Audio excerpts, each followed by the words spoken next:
ہمارے پیارے آقا محمد مصطفیٰ صلی اللہ تعالی علیہ وسلم آخر ملک عرب میں ہی کیوں پیدا ہوئے؟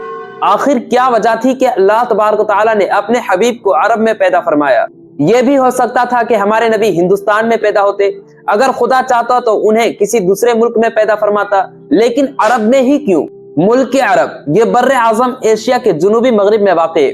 چونکہ اس ملک کو تین طرف سے سمندر نے اور چوتھی طرف سے دریائے فرات نے جزیرے کی طرح گھیر رکھا ہے، اس لیے اس ملک کو جزیرۃ العرب بھی کہتے ہیں، جس کو آج پوری دنیا سعودی عرب کے نام سے جانتی ہے۔ اسی ملک میں ایک حجاز نام کا بہت بڑا شہر ہے، جس میں مکہ مکرمہ، مدینہ منورہ، بدر، احد، خیبر وغیرہ جو بہت مشہور ہے، یہ سب اسی حجاز شہر میں موجود ہے۔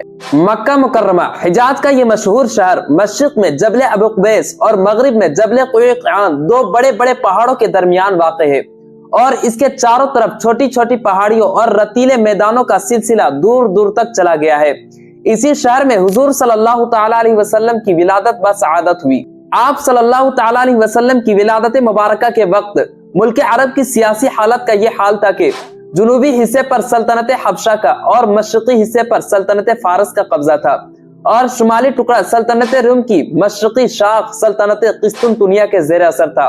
اندرونی ملک اپنے گمان میں خود ملک عرب آزاد تھا، لیکن اس پر قبضہ کرنے کے لیے ہر ایک سلطنت کوشش میں لگی ہوئی تھی، اور در حقیقت ان سلطنتوں کی ایک ساتھ نرمی کرنے ہی کے طفیل میں ملک عرب آزادی کے نعمت سے بہرور تھا۔ عرب کی اخلاقی حالات نہایت ہی بدتر بلکہ بد سے بھی بدتر تھی۔ جہالت نے ان میں بت پرستی کو جنم دیا، اور بت پرستی کی لعنت نے ان کو انسانی دل و دماغ پر قابض ہو کر ان کو توہم پرست بنا دیا تھا، اور مظاہر فطرت کی ہر چیز، پتھر، درخت، چاند، سورج، پہاڑ، دریا وغیرہ کو اپنا معبود سمجھنے لگ گئے تھے، اور خود ساختہ مٹی اور پتھر کی مورتوں کی عبادت کرتے تھے۔ عقائد کی خرابی کے ساتھ ساتھ ان کے اعمال و فعل بے حد بگڑے ہوئے تھے۔ قتل، جوا، شراب نوشی، حرام کاری، عورتوں کا اغوا کرنا، لڑکیوں کو زندہ دفن کرنا، عیاشی، غرض کون سا ایسا گندا اور گھنونا عمل نہ تھا جو ان لوگوں نے نہ کیا ہو۔ چھوٹے بڑے سب کے سب گناہوں کے پتلے اور پاپ کے پہاڑ بنے ہوئے تھے۔ آپ اس سے اندازہ لگا سکتے ہیں کہ اللہ تبارک تعالیٰ نے ہمارے نبی کو ملک عرب میں کیوں پیدا فرمایا۔ اور دوسری وجہ یہ بھی ہے کہ اگر ہم ملک عرب کو کرۂ زمین کے نقشے پر دیکھیں تو اس کے محل وقوع سے یہی معلوم ہوتا ہے کہ اللہ تعالیٰ نے ملک عرب کو ایشیا، یورپ اور افریقہ، تین بر اعظموں کے وسط میں جگہ دی ہے۔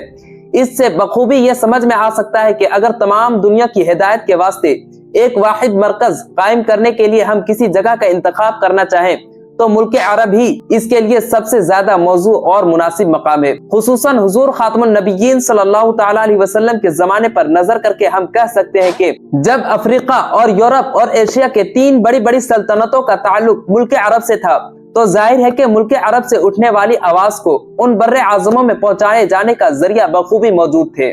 غالباً یہی وہ حکمت الہی ہے کہ اللہ تعالیٰ نے حضور خاتم النبیین صلی اللہ تعالی علیہ وسلم کو ملک عرب میں پیدا فرمایا اور ان کے اقوام عالم کی ہدایت کا کام سپرد فرمایا۔ امید ہے کہ ویڈیو آپ کو پسند آئی ہوگی۔ اگر ویڈیو پسند آئے تو ویڈیو کو لائک کر کے چینل کو سبسکرائب کر دیں۔